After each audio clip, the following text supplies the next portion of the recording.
Beata Ana Catarina Emmerich foi uma religiosa alemã da Ordem das Agostinianas e viveu entre os anos de 1774 a 1824. Ela é conhecida não só pela sua vida de profunda fé e oração, mas também pelas intensas experiências místicas que viveu. Em 2004, foi oficialmente beatificada pela Igreja. Durante sua vida, ela recebeu visões muito vívidas sobre a vida e, principalmente, sobre a paixão de nosso Senhor Jesus Cristo. Essas visões, segundo os relatos, aconteciam durante momentos de êxtase espiritual, nos quais ela contemplava detalhes impressionantes da missão de Jesus. Nos últimos anos da sua vida, Ana Catarina foi acompanhada por Clemens Brentano, um poeta e escritor que se converteu ao catolicismo. Ele ficou tocado com as experiências dela e passou a transcrever tudo o que ela narrava, traduzindo do dialeto local para o alemão padrão. Essas transcrições foram feitas com o devido cuidado e, com a aprovação da Igreja, foram publicadas após a morte dela. O primeiro livro dessas visões foi lançado em 1833 com o título A Dolorosa Paixão de Nosso Senhor Jesus Cristo, segundo as meditações de Ana Catarina Emmerich. Essa obra traz descrições muito detalhadas dos sofrimentos de Cristo, incluindo a dramática cena da crucificação. Inclusive, essas visões inspiraram obras como o filme A Paixão de Cristo. Segue agora alguns pequenos trechos descritivos da crucificação, conforme narrados nas visões da Beata. Logo após a chegada ao Calvário, Jesus é deitado sobre a cruz pelos soldados. Emmerich descreve esse momento com uma riqueza de detalhes que impressiona e comove profundamente. Ela relata assim: Jesus, imagem viva da dor, foi estendido pelos carrascos sobre a cruz.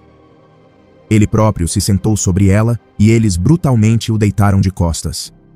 Colocaram-lhe a mão direita sobre o orifício do prego, no braço direito da cruz, e aí lhe amarraram o braço. Um deles se ajoelhou sobre o santo peito, enquanto o outro lhe segurava a mão, que se estava contraindo, e um terceiro colocou o cravo grosso e comprido, com a ponta limada, sobre essa mão cheia de bênção, e cravou-o nela, com violentas pancadas de um martelo de ferro. Doces e claros gemidos ouviram-se da boca do Senhor. O sangue sagrado salpicou os braços dos carrascos. Rasgaram-lhe os tendões da mão, os quais foram arrastados com o prego triangular para dentro do estreito orifício. Contei as marteladas, mas esqueci na minha dor esse número. Depois de pregarem a mão direita, os carrascos se depararam com um problema técnico. A mão esquerda de Jesus não alcançava o furo preparado na madeira. Emmerich narra com precisão. Eles então amarraram uma corda ao seu braço esquerdo e puxaram violentamente, deslocando totalmente seus ombros e articulações para esticá-lo até o lugar do segundo prego. A descrição é quase difícil de ouvir, e ainda mais difícil de imaginar. Ela continua dizendo que essa tração cruel fez com que os ombros violentamente distendidos formavam grandes cavidades axilares. Ou seja, os ombros ficaram tão deslocados, tão abertos, que criaram buracos visíveis debaixo dos braços, um nível de sofrimento físico absolutamente inimaginável. E mais uma vez, os carrascos ajoelham-se sobre o corpo de Jesus para mantê-lo imóvel, e então pregaram o segundo cravo na mão esquerda. Jorrou alto o sangue, e ouviram-se os agudos gemidos de Jesus por entre as pancadas do pesado martelo. Os braços do Senhor estavam tão distendidos que formavam uma linha reta. Esse detalhe final, os braços formando uma linha reta, pode parecer técnico à primeira vista, mas tem um significado profundo. Mostra que o corpo de Jesus foi esticado de tal forma, sob tamanha tensão, que seus braços já nem repousavam mais sobre a madeira. Ele estava suspenso, sustentado pelo peso da dor e do amor. Chegamos agora ao momento mais intenso do suplício, a fixação dos pés de Jesus na cruz. Emmerich relata que havia um pequeno suporte de madeira na parte inferior da cruz, que serviria para apoiar os pés do Senhor. No entanto, devido à posição dos furos feitos com antecedência, os pés de Jesus não alcançavam o suporte quando ele foi esticado sobre a cruz. Diante disso, os carrascos ataram uma corda à perna direita de Jesus e a puxaram com força, até que o pé encostasse na madeira, amarrando-o firmemente ali. Em seguida, fizeram o mesmo com a perna esquerda, colocando o pé esquerdo sobre o direito. Como os dois pés ainda não estavam perfeitamente alinhados com o local do prego, primeiro perfuraram o pé esquerdo com um prego menor, apenas para fixá-lo parcialmente. Só depois trouxeram um grande cravo de ferro, que Emmerich descreve como o mais horrível de todos. Com esse cravo, Transpassaram ambos os pés de uma só vez, atravessando o pé esquerdo e o direito, até que o ferro passasse pelo orifício do suporte e penetrasse profundamente na madeira da cruz. A beata descreve que os ossos estalaram sob os golpes do martelo e então testemunha: este momento foi o mais doloroso de todos, por causa da distensão de todo o corpo. Contei 36 golpes de martelo, no meio dos gemidos claros e penetrantes do pobre Salvador. As vozes em redor, que proferiam insultos e maldições, pareciam-me sombrias e sinistras. Esse momento das visões de Emmerich destaca que pregar os pés de Jesus foi, para ela, o auge da dor, justamente porque exigiu que seu corpo fosse esticado por completo de maneira antinatural. Emmerich chega a contar 36 marteladas, enquanto se ouvem os gritos de dor de Jesus e os insultos daqueles que assistiam à cena. Depois que Jesus foi completamente fixado, seu corpo permaneceu preso e contorcido pela posição em que se encontrava. Então, os algozes ergueram a cruz e a colocaram na cova escavada no chão para recebê-la. Emmerich relata que no momento em que a cruz foi levantada e caiu com força na fenda da rocha, houve um minuto de silêncio absoluto, como se toda a criação tivesse ficado em suspenso. Segundo ela, até o inferno sentiu o impacto do lenho batendo contra a rocha, enquanto, naquele mesmo instante, as almas dos justos que aguardavam a redenção foram invadidas por uma esperança profunda. Logo em seguida, de Jerusalém, ouve-se o som das trombetas vindas do templo, marcando o início do sacrifício pascal, um momento da liturgia judaica que coincidia providencialmente com a crucificação de Jesus. A própria Emmerich anota a hora aproximada desse evento.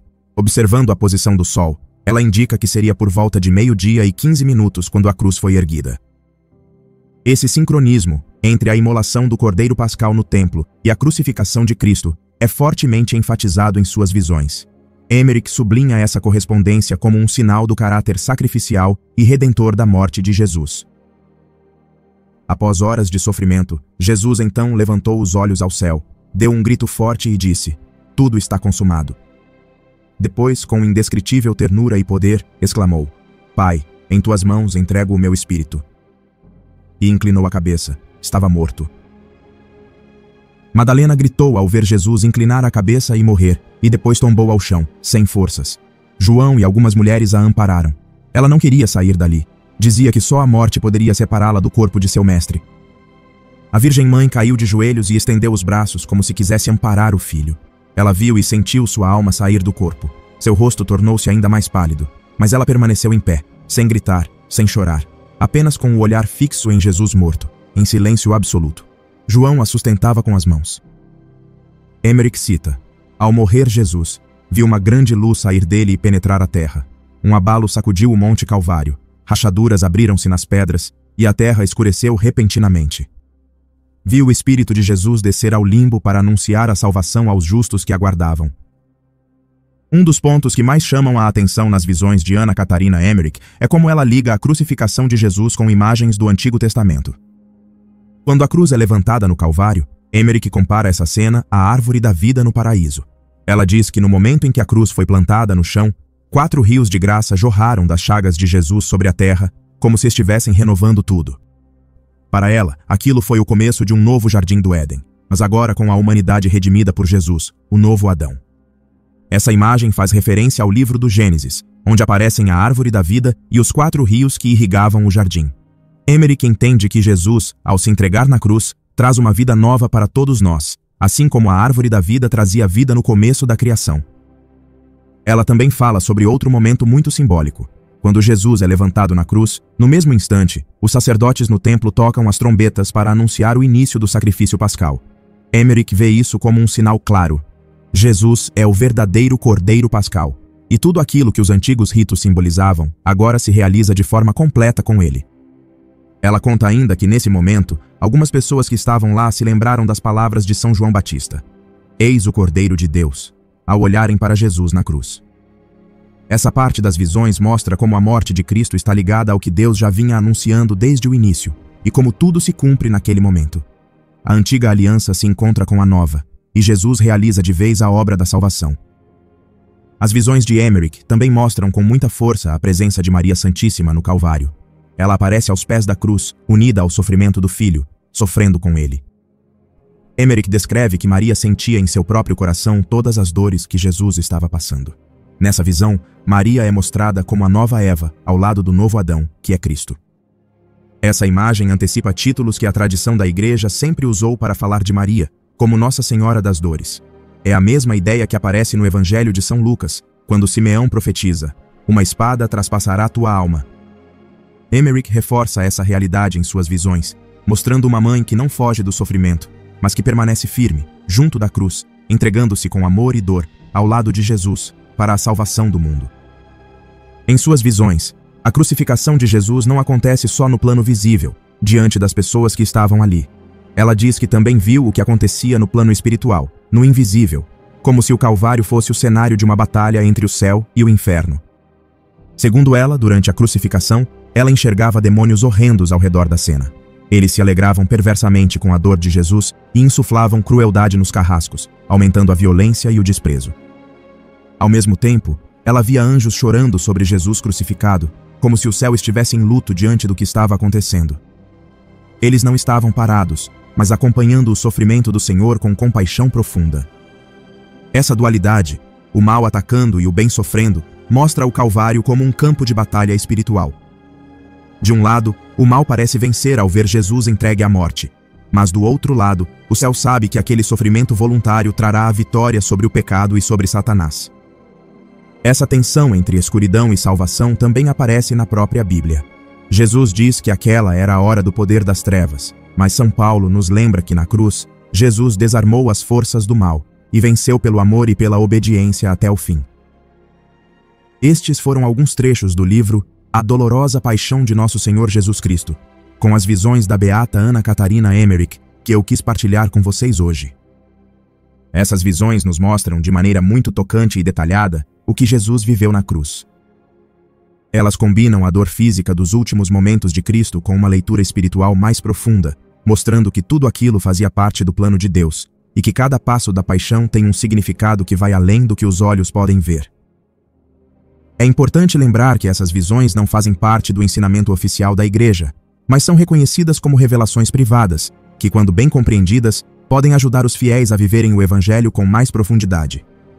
E ao longo dos anos, muitos católicos têm encontrado nessas páginas motivos de conversão, consolo espiritual e um amor ainda maior por Jesus crucificado. Essas visões reforçam aquilo que é central na nossa fé: o amor sacrificial de Cristo, a compaixão de Maria junto ao Filho e a vitória sobre o mal pelo caminho da cruz. Que meditar sobre esses sofrimentos não nos afaste, mas nos aproxime ainda mais do coração de Jesus, e que, ao olhar para a cruz, a gente sempre se lembre que é ali que nasce a nossa esperança.